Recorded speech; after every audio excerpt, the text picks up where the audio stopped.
Hello students, आज हम next kingdom start करते हैं हमारी बायोलॉजिकल क्लासिफिकेशन की, दैट इज़ फंजाई। तो हमने आर.एच. विटाकर की क्लासिफिकेशन देखी थी। उन्होंने 5 किंगडम दी थी, उनमें से जो थर्ड किंगडम है फंजाई, जिसमें कौन से ऑर्गेनिजम्स आ रहे हैं हमारे, मल्टी सेलर, यूकैरियोटिक और हिट्रोट्रॉफिक मोड ऑफ न्यूट्रिशन वाले जितने भी ऑर्गेनिज्म हैं वो हमारे क्या बनाएंगे, फंजाई बनाएंगे। लेकिन हमारे पास एक एक्सेप्शन है, हमारे पास एक ईस्ट है। वो क्या है, एक ही सेल से बनी हुई है, unicellular fungi is yeast. One exception is present but rest of all organism, जितने भी बाकी सारे ऑर्गेनिज्म आपको फंजाई में मिलेंगे, they are multicellular and heterotrophic organism. केवल ईस्ट ही हमारा ऐसा है जो क्या है, यूनिसेलर ऑर्गेनिज्म है। अब हम फंजाई के कुछ बेसिक कैरेक्टर्स देखते हैं।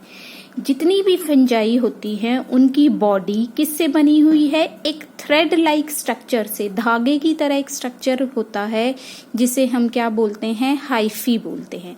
आपने कई बार देखा होगा कि जो हमारी पुरानी ब्रेड होती है या हमारी रोटी होती है उसके ऊपर क्या है, ऐसे ऐसे धागे से दिखाई देने लग जाते हैं। इस तरह से राउंडेड स्ट्रक्चर अगर आप उनको ध्यान से देखोगे, इस तरीके से ग्रोथ शुरू हो जाती है हमारी पुरानी डेड और खराब चीज के ऊपर जो डिग्रेड हो चुकी है। तो इस तरीके से ग्रोथ होने लग जाती है। आप पहले दिन ऐसे देखोगे, अगले दिन क्या है, ये क्या है, बढ़ता चला जाएगा। तो ये जो थ्रेड लाइक स्ट्रक्चर्स हैं इनको हम क्या बोलते हैं, हाइफी बोलते हैं। अब ये हाइफी दो तरीके के हो सकते हैं।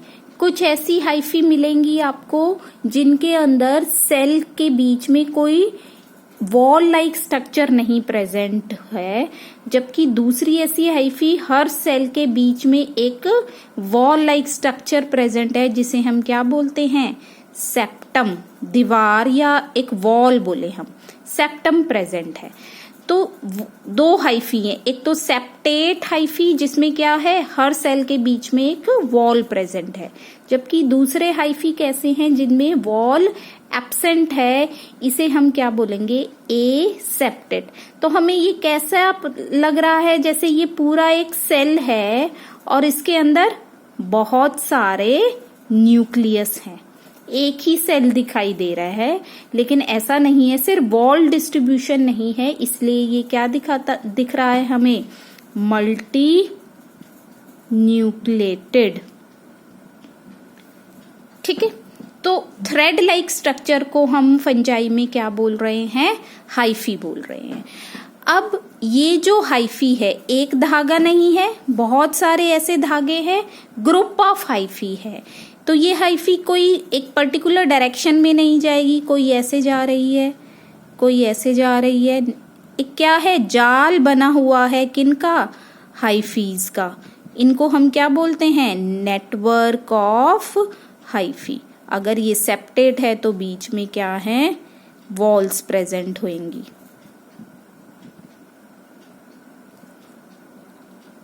और हर में क्या है, न्यूक्लियस है। तो ये जो हमारी हाइफी बनी है जिसमें बहुत सारे क्या हैं, ये जो फंजाई का है इसमें बहुत सारी हाइफी ग्रुप बना रही हैं, क्लस्टर बना रही हैं, इसको हम बोलते हैं नेटवर्क ऑफ हाइफी, जिसे हम क्या बोलेंगे, माइसीलियम। माइसीलियम। तो हम क्या कह सकते हैं कि fungi body is made up of many thread like structure which form mycelium, जिसको हम क्या बोलेंगे, माइसीलियम बोलेंगे। अगर ये माइसीलियम बच्चे कैसा हो, एसेप्टेट वाला हो, जिसमें क्या था, वॉल नहीं प्रेजेंट है, तो आपको ये कैसा दिखाई देगा,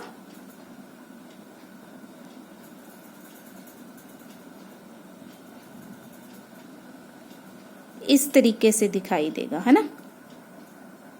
कोई बीच में क्या है, सेप्टा नहीं प्रेजेंट है, नेटवर्क दिख रहा है। ये जो नेटवर्क है यहाँ पर भी हाइफी है, लेकिन कैसी है, एसेप्टेड हाइफी हैं।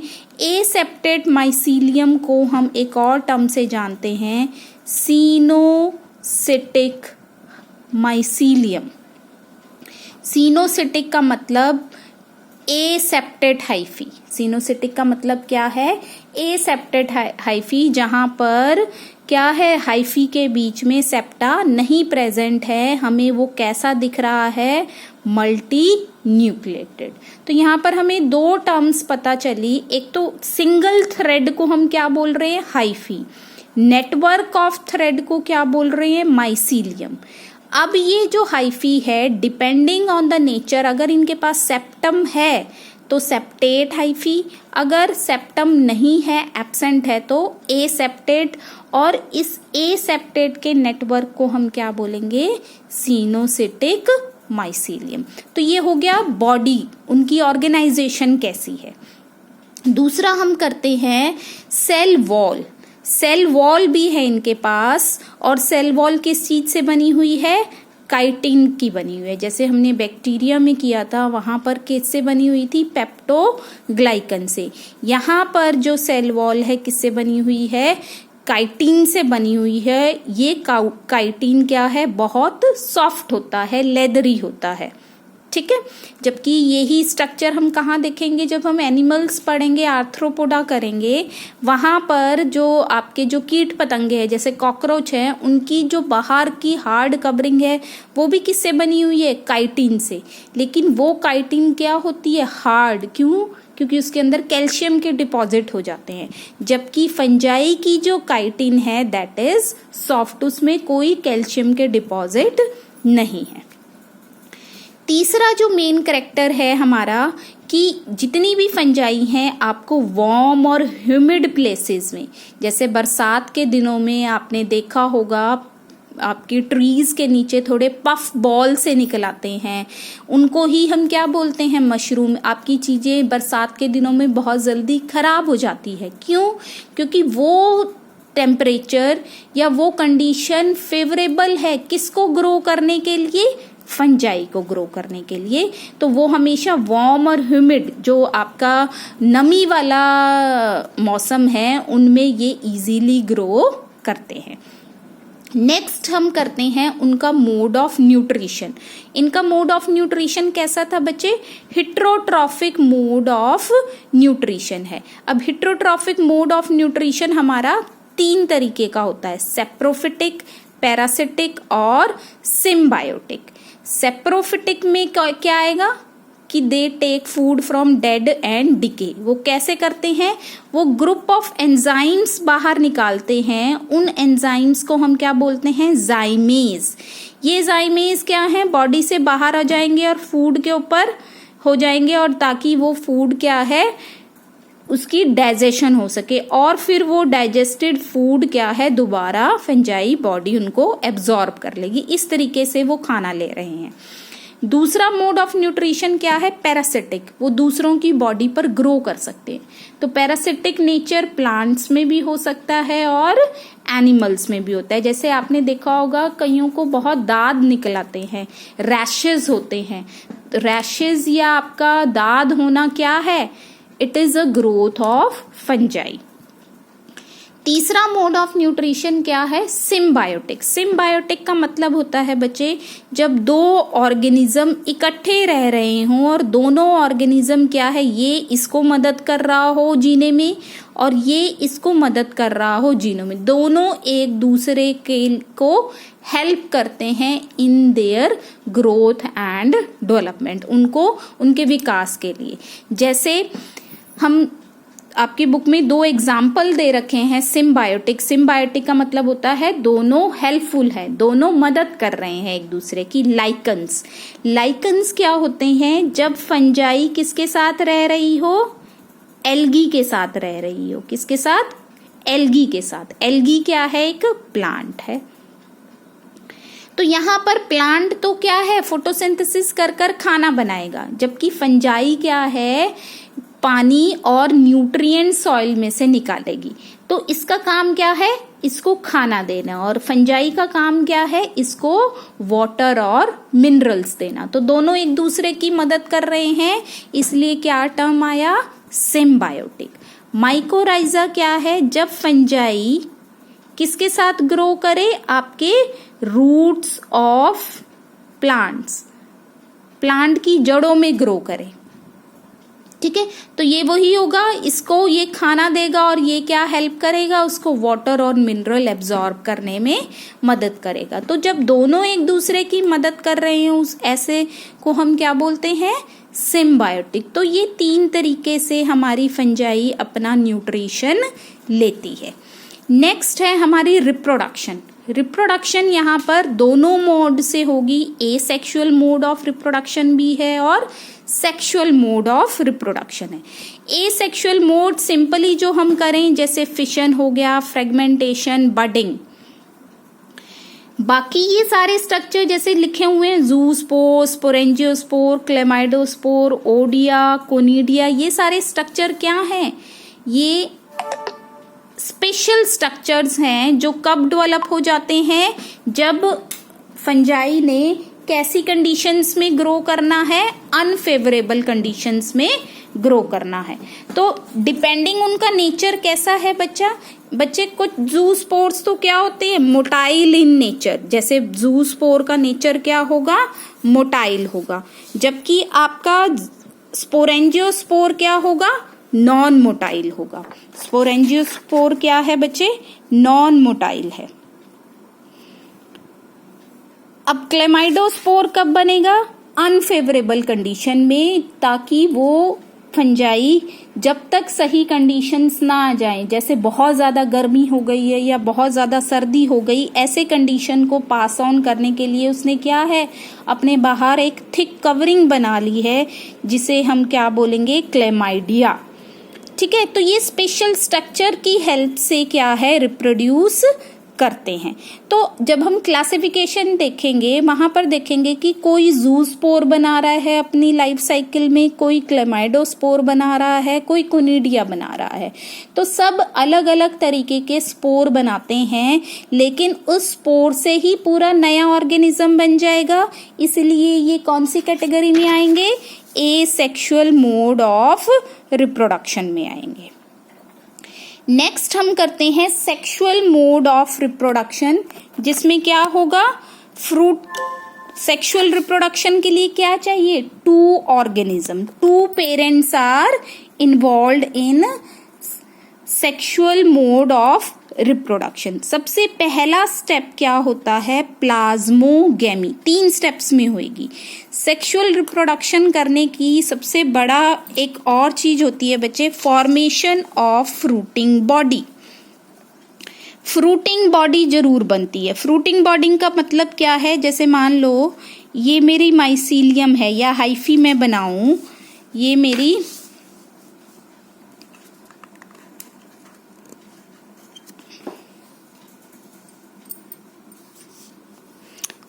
हाइफी है और ये एक फंजाई है। फ्रूटिंग बॉडी का मतलब क्या होता है, इसके ऊपर एक पफ लाइक स्ट्रक्चर डेवलप हो जाता है, जिसे हम क्या बोलते हैं, फ्रूटिंग बॉडी। इस फ्रूटिंग बॉडी के अंदर ही क्या है, स्पोर्स प्रोड्यूस होंगे। वो स्पोर्स क्या हो सकते हैं, ज़ूस्पोर, स्पोरेंजियोस्पोर, क्लेमाइडोस्पोर, कोई भी हो सकता है। ठीक है, तो फ्रूटिंग बॉडी बन रही है। तो जब ये फ्रूटिंग बॉडी स्पोर्स बाहर निकालेगी, इसने स्पोर बाहर निकाल दिया, ये हो गया हमारा। ठीक है, ऐसे ही दूसरी एक फंजाई है, फ्रूटिंग बॉडी बना, स्पोर निकाल दिया। अब ये स्पोर क्या है, ग्रो करेगा, क्या बनाएगा, माइसीलियम बनाएगा। ये मैं सेक्सुअल रिप्रोडक्शन कैसे होती है बच्चे वो बता रही हूँ। तो हर सेक्सुअल रिप्रोडक्शन का मेजर कैरेक्टरिस्टिक क्या है, फ्रूटिंग बॉडी जरूर बनती है। तो ये क्या हुआ, ये माइसीलियम ग्रो होने लग गया, ये माइसीलियम बन गया। ठीक है, अब ये माइसीलियम क्या होगा, अब सेक्सुअल रिप्रोडक्शन है, ये 2 माइसीलियम हो गए, ये दोनों माइसीलियम क्या करेंगे, फ्यूज कर जाएंगे, ऐसे फ्यूजन हो जाएगी। तो बीच में एक ऐसी स्टेज आई बच्चे जहां पर सेल तो कॉमन बन गया लेकिन 2 न्यूक्लियस हैं उसके अंदर। तो पहला स्टेप क्या हुआ, प्लाज्मोगेमी। प्लाज्मोगेमी क्या हुआ, फ्यूजन ऑफ साइटोप्लाज्म। साइटोप्लाज्म जैसे ये 2 सेल होते हैं, तो ये एक सेल है, इसका अपना साइटोप्लाज्म है, ये एक सेल है, इसका अपना साइटोप्लाज्म, अपना न्यूक्लियस। लेकिन अगर मैं सेल कैसे बनाऊं, तो यहां पर क्या हुआ, सेल क्या हो गया, फ्यूज होगा, लेकिन साइटोप्लाज्म कॉमन हो गया, न्यूक्लियस क्या है, अलग अलग है, अभी न्यूक्लियस नहीं जुड़े हैं। तो ऐसी स्टेज को हम क्या बोलते हैं, डाइकैरियन स्टेज। तो पहला स्टेप क्या होता है, प्लाज्मोगेमी, जिसमें माइसीलियम के जो सेल्स हैं they fuse to form a common cytoplasm resulting in the formation of dikaryon stage. Dikaryon stage बन जाएगा। फिर नेक्स्ट क्या होगा, कैरियोगेमी, जिसमें न्यूक्लियस फ्यूज हो जाएंगे। जैसे ये था,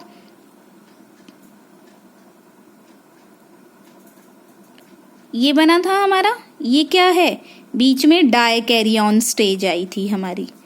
अब ये डाइकैरियन भी क्या हो जाएगा, फ्यूज हो जाएगा, और ये माइसीलियम कैसी बन जाएगी अब, ठीक है। अब ये सारा बाकी हिस्सा तो क्या है बच्चे, हैप्लॉइड है। ये क्या हो गया, ये वाला सेल कैसा बना, जिसके पास 2 न्यूक्लियस, मतलब डबल डीएनए हो गया, ये वाला डीएनए भी और ये वाला डीएनए भी, तो ये फ्यूज हो गया। अब क्या होगा, अब इसने बनना तो कैसा है, जैसे वो शुरू में था, क्योंकि वो शुरू में क्या था, आधे क्रोमोसोम वाला था। मान लो यहाँ पर 4 क्रोमोसोम इसके पास थे और 4 क्रोमोसोम ही इसके पास, 4 इसके पास आए, 4 इसके पास, 4 इसके पास, लेकिन यहाँ पर कितने हो गए, इस वाले सेल में कितने हो गए, 8। लेकिन बनाना कैसे है, दोबारा से 8, 4 वाला बनाना है, 8 से 4 आधे करने हैं। आधे करने के लिए एक प्रोसेस होता है जिसे हम क्या बोलेंगे, मियोसिस। आगे हम एक चैप्टर पढ़ेंगे सेल डिवीजन, वहां पर डिटेल है इसकी। मियोसिस, मियोसिस का मतलब है क्रोमोसोम जब क्या हो जाएं, आधे हो जाएं। तो ये सेल दोबारा से मियोसिस, मतलब ये ग्रो करेगा, स्पोर बनाएगा, और उन स्पोर्स के अंदर क्या होगी, मियोसिस हो जाएगी, और दोबारा से आपके क्या प्रोड्यूस हो जाएंगे, हैप्लॉइड स्पोर्स प्रोड्यूस हो जाएंगे, जो आगे जाकर फिर क्या बनाएंगे, माइसीलियम बनाएंगे। तो सेक्सुअल रिप्रोडक्शन में क्या हुआ बच्चे, 2 डिफरेंट माइसीलियम के कैरेक्टर इकट्ठे आ रहे हैं, इसलिए ही हम इसको क्या बोल रहे हैं, सेक्सुअल मोड ऑफ रिप्रोडक्शन बोल रहे हैं, ठीक है।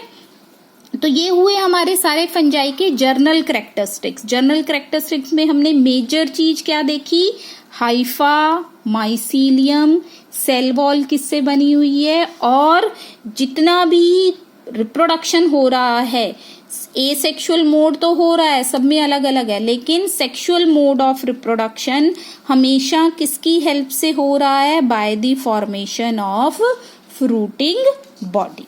अब हम कुछ जर्नल इंपॉर्टेंस देखते हैं फंजाइज की, कि कहाँ कहाँ हम फंजाई को यूज करते हैं।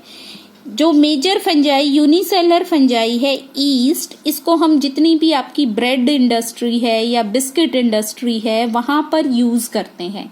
इसको बेकर्स ईस्ट भी बोलते हैं, बेकर फंजाई की बेकरी वाले इसे यूज करते हैं। दूसरी चीज है, जितनी भी आपकी दवाइयां हैं, एंटीबायोटिक्स हैं, वो दवाइयां जो बैक्टीरिया को किल करने के लिए यूज की जाती हैं, वो भी हम कहाँ से बना रहे हैं, फंजाई से बना रहे हैं।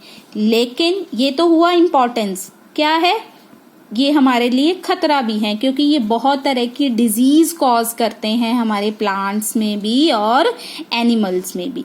जैसे आपकी बुक में दे रखा है एक एग्जाम्पल, प्यूकिनिया एक फंजाई है जो वीट रस्ट, हमारी सारी गेहूं की फसल को खराब कर देते। ये कुछ इकोनॉमिक इम्पोर्टेंस है हमारी फंजाई की। अब हम देखते हैं कि हमारी फंजाई को हम किन किन क्लासेस में बांटते हैं। तो नेक्स्ट है आपका क्लासिफिकेशन। क्लासिफिकेशन किस बेसिस पर है बच्चे, classification, it is based on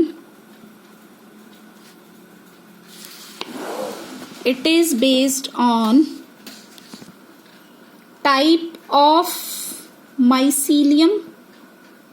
mycelium कैसा है, दूसरा फ्रूटिंग बॉडी कैसी है, ये बहुत इंपॉर्टेंट है, फ्रूटिंग बॉडी कैसी है हमारी, उसके बेसिस पर हम फंजाई को क्या है 4 कैटेगरीज में डिवाइड करते हैं। लेकिन on the basis of mycelium सबसे पहले हम 2 क्लासेस में बांट रहे हैं, एक है फाइकोमाइसिटीज और दूसरे होते हैं आपके सेप्टेट फंजाई।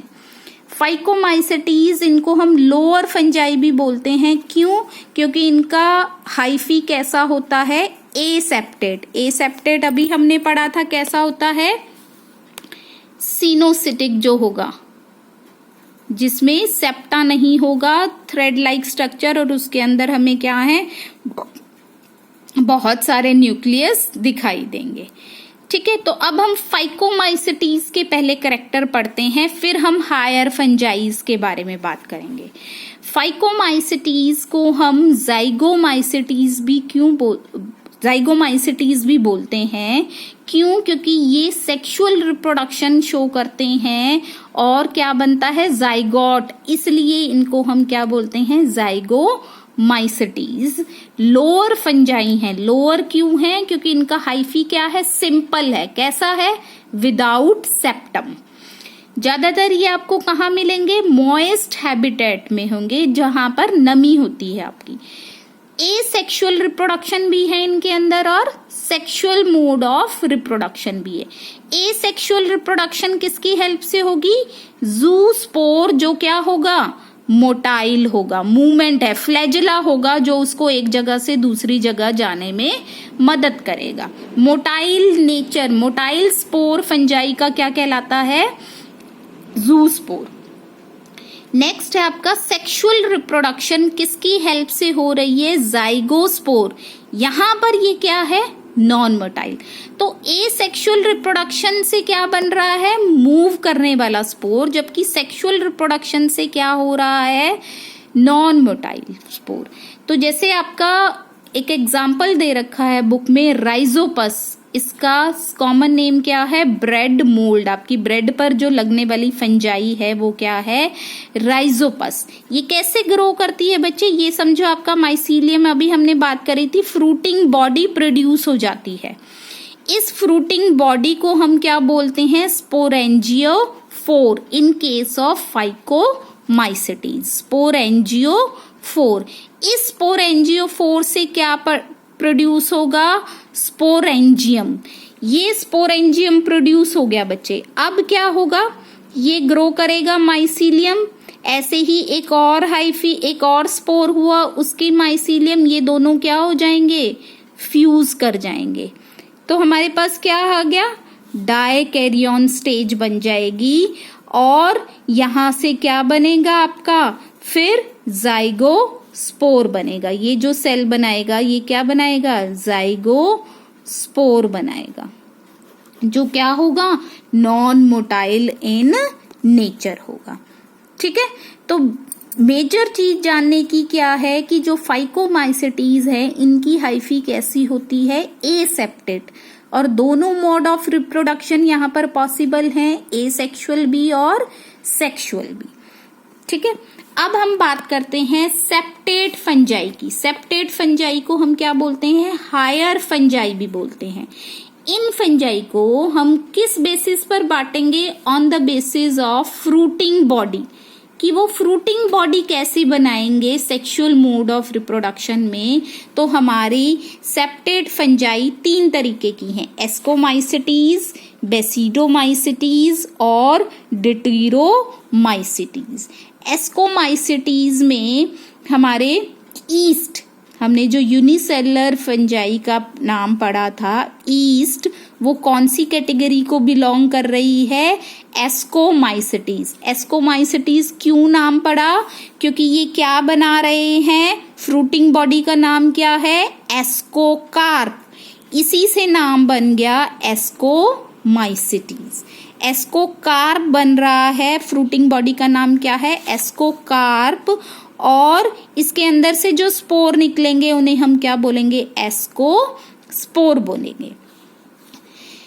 तो यूनिसेलर जो फंजाई है आपकी yeast, that also belong to ascomycetes. तो ये ईस्ट का साइंटिफिक नेम है सैक्रोमाइसीज। इसको हम बेकर्स ईस्ट, अभी हमने बात करी थी बेकरी इंडस्ट्री में सबसे मोस्ट कॉमनली यूज होने वाली फंजाई क्या है?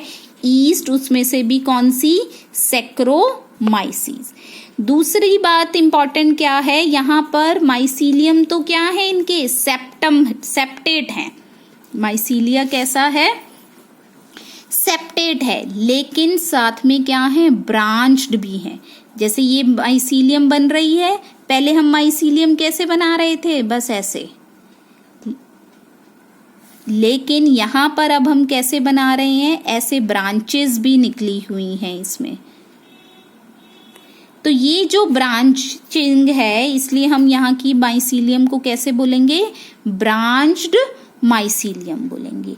और यहाँ पर एसेक्सुअल रिप्रोडक्शन कैसे हो रहा है? By the formation of conidia. Asexual spore क्या कहलाया जाएगा? कोनिडिया कहलाया जाएगा। जबकि सेक्सुअल रिप्रोडक्शन स्टेजेस वही होंगी बच्चे जो अभी हमने जर्नल पढ़ी थी। क्या होगा? सबसे पहले होगी प्लाज्मोगैमी, फिर कैरियोगैमी और फिर क्या होगा? मियोसिस। तो जो कैरियोगैमी होने के बाद फ्रूट लाइक स्ट्रक्चर बनता है उसको हम क्या बोलेंगे? एस्कोकार्प। इसी के अंदर क्या होगा? मियोसिस होएगा टू प्रोड्यूस एस्कोस्पोर्स प्रोड्यूस होंगे। तो यहाँ पर कुछ एग्जाम्पल्स हैं आपके एस्परजिलस, न्यूरोस्पोरा, ईस्ट, ये सब किसको बिलोंग कर रहे हैं? एस्कोमाइसिटीज।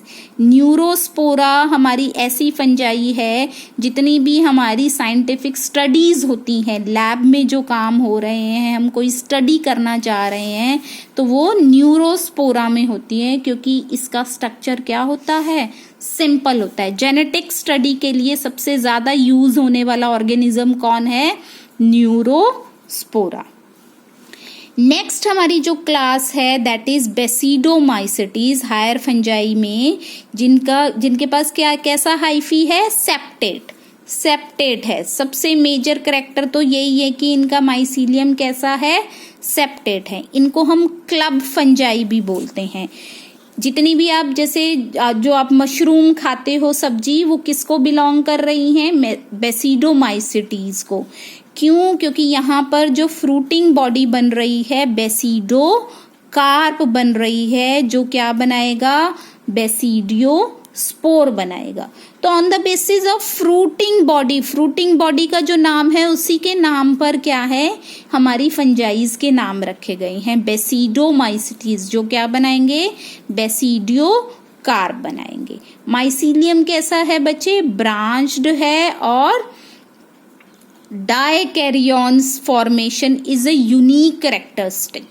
ये यूनिक कैरेक्टरिस्टिक है। जैसे हमने यहाँ पर देखा कि बेसिडोमाइसिटीज का जो डायकैरियन होता है वो बिल्कुल विजिबल है, इजीली आपको दिखाई देता है, जबकि फाइकोमाइसिटीज और एस्कोमाइसिटीज के डायकैरियन स्टेज आर नॉट प्रोमिनेंट। तो डायकैरियन जो फॉर्मेशन सबसे पहले देखी गई थी वो किनमें देखी गई थी? बेसिडोमाइसिटीज में। तो ये जो बेसिडोमाइसिटीज होते हैं ये क्या है? इनको हम एज ए फूड, मशरूम जो आप खा रहे हो फूड की तरह भी।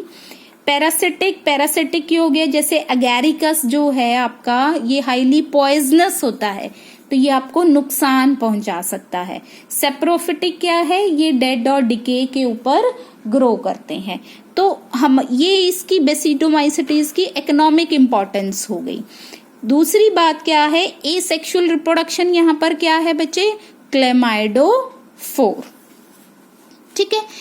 तीसरी क्लास जो है हमारी हायर फंजाइज की दैट इज डिट्यूरोमाइसिटीज। इनको हम इनपरफेक्ट फंजाई भी बोलते हैं। क्यों?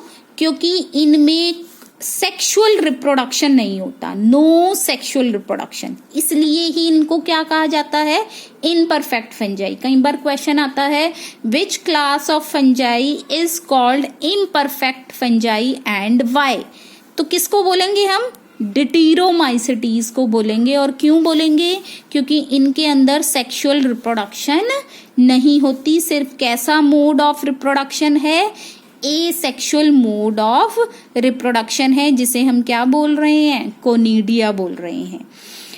दूसरा, ये डिटीरोमाइसिटीज हाईली डीकम्पोजर्स की तरह काम करते हैं, कोई पैरासिटिक नहीं है इसमें, हम इसको खाने के लिए नहीं यूज कर सकते, दे आर टोटली डीकम्पोजर्स। तो डीकम्पोजर्स होने से क्या हुआ, they help in the recycling of nutrient. तो एग्जाम्पल दे रखा है आपकी बुक में ट्राइकोडर्मा, ये सब, ठीक है। तो ये हमने पढ़ा आज फंजाई की क्लासिफिकेशन की, फंजाई के क्या कैरेक्टर्स होते हैं। तो आपको यहाँ पे सिनोसिटिक क्या है, माइसीलियम किसे कहते हैं, नाम याद होने चाहिए आपको हर क्लास के। दूसरी बात, सेक्सुअल मोड ऑफ रिप्रोडक्शन कैसे होती है, यहाँ से क्वेश्चन आता है। डिटीरोमाइसिटीज इनपरफेक्ट फंजाई क्यों कहलाते हैं, यहाँ से क्वेश्चन आता है। लाइकन्स क्या होते हैं, माइकोराइजा क्या होता है, सिनोसिटिक क्या होता है, यहाँ से क्वेश्चन बनते हैं। तो आपने जर्नल कैरेक्टर्स ध्यान से पढ़ने हैं। और मेजर कैरेक्टर, जैसे हम बात करें फाइकोमाइसिटीज का मेजर कैरेक्टर क्या है, एसेप्टेट हाइफी है, जबकि बाकी तीनों के क्या है, हमारे सेप्टेट हैं। दूसरा मेजर कैरेक्टर क्या है, यहाँ पर मोड ऑफ रिप्रोडक्शन क्या हो रही है, by the help of zoospore, asexual, और सेक्सुअल कैसे हो रही है, जाइगोस्पोर। यहाँ पर एस्कोमाइसिटीज में sexual mode of reproduction by the formation of ascocarp, यहाँ पर बेसिडोमाइसिटीज में by the formation of basidiocarp. और डिटीरोमाइसिटीज का तो मेजर कैरेक्टर क्या है, दे लैक सेक्सुअल रिप्रोडक्शन। ठीक है बच्चे, थैंक यू।